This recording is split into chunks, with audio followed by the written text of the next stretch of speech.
이 세상에는 딱 두 종류의 인간이 존재합니다. 하나는 마귀에게 속지 않는 인간과 또 하나는 마귀에게 속고 사는 인간입니다. 대표적으로 인자로 이 땅에 오신 예수님과 인류의 조상 아담입니다. 아담과 하와는 마귀에게 속았습니다. 그 결과로 하나님의 동산 에덴에서 쫓겨나고 하나님의 영이 떠나심으로 영이 기능을 상실하고 심중에 하나님의 법 대신에 마음의 법 양심을 가지고 태어나서 죽는 날까지 스스로 무언가를 판단하고 선택하는 삶을 살게 되었습니다. 마귀에게 속지 않는 인간도 두 종류로 분류할 수 있는데, 영의 기능을 회복하여 하나님의 영을 가진 하나님의 자녀와 아직은 아닌 사람이 있고, 마귀에게 속고 사는 인간도 두 종류가 있습니다.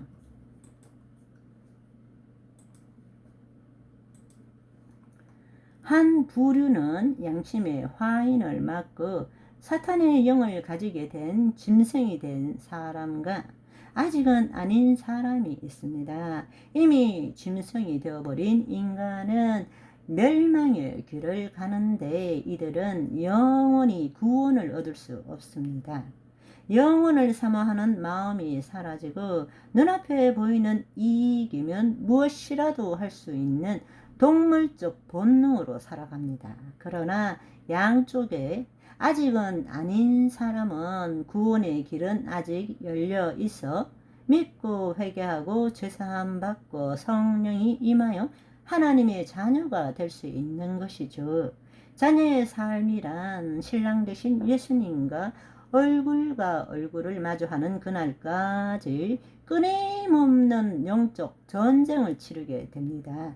그러면 도대체 누구랑 싸우느냐? 마귀들과 싸웁니다. 에베소서 6장 24절.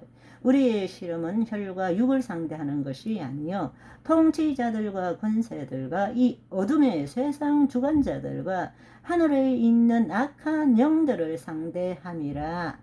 이것은 천사의 직급입니다. 이들은 짐승이 된 인간들을 통하여 이 세상을 통치하고 권세를 가지고 이 세상을 주관하는 자들인데 주로 정치인들입니다.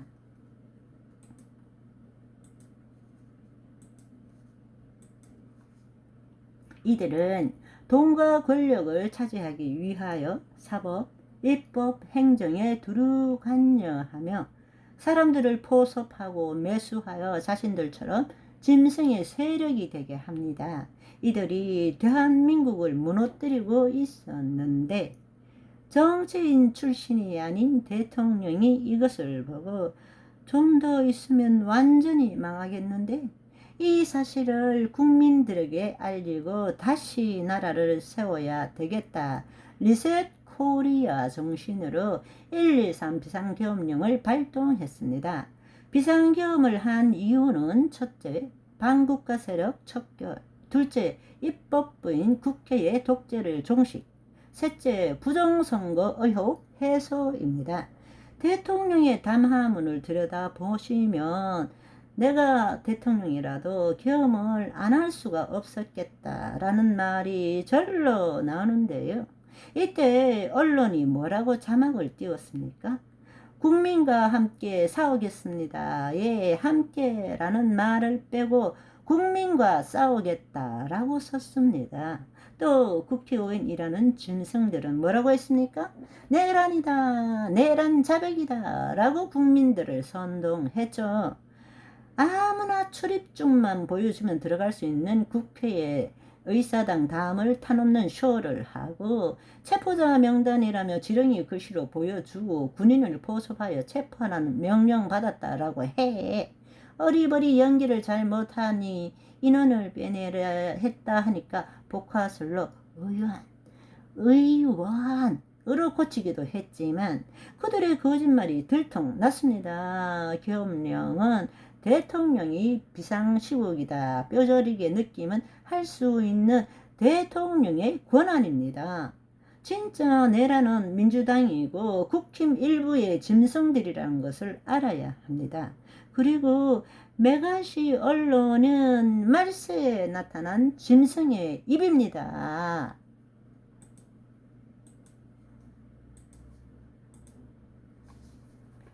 여러분, 지금 우리나라 대한민국이 왜 망했습니까? 과연 회생 가능성은 10%라도 있는 것입니까? 지도자들이 부패하고 타락해서 이렇게 되었습니까? 아닙니다. 그들은 짐승이기 때문에 그러는 것입니다. 인류 역사 6천년 동안 계속 그 일을 해왔습니다. 문제는 교회 때문입니다. 기독교 때문입니다. 세상의 빛을 발해야 하는 기독교인들이 귀를 꽉 막고 짐승의 입에서 나오는 언론의 기사 제목만 보고 속고 있기 때문입니다. 세상 모임은 정치와 종교 이야기는 하지 말자고 합니다. 왜요? 민감한 사항이니까 첨예한 대립으로 분란이 나니까요. 그런데 교회에서는 왜 정치 이야기를 하지 말자 하는 걸까요? 교회를 운영하는 목사님들은 왜 자기 성향을 철저히 함구합니까? 왜 자기가 자유우파를 지지하는지 공산자파를 지지하는지 말을 못하나요? 왜 교인들을 불의와 불법에 대해서 눈 감게 하시나요? 마귀들과의 싸움에 대해서 무관심하게 만들고 있을까요? 우리들끼리 잘 지내고 서로 사랑합시다. 교회에서는 싸우지 말고 화합합시다. 분열하지 맙시다. 그럴듯하죠? 그런데 어떡합니까? 하나님은 절대 악을 허락하지 않으시는데요. 너희는 어그러지고 거스르는 세대 가운데 빛을 나타내라 하셨습니다. 세례 요한은 왜 순교당했습니까?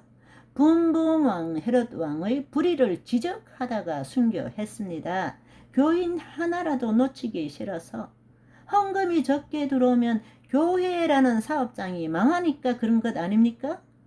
교인들이 우파도 있고 좌파도 있으니 어느 한쪽이라도 놓치기 싫어서 그러는 거 아니에요? 아니면 자신도 속고 있기 때문에 무엇이 옳은지를 몰라서 그런 건가요? 그렇게 선명성이 없으면 어떻게 양떼를 생명의 길로 인도합니까? 하나님은 생명과 진리를 따르라. 자유를 귀중히 보시고 자유의지를 주시며 네가 선택하라 하셨는데 싸움터를 차단해 버리면 어디서 싸워서 이깁니까?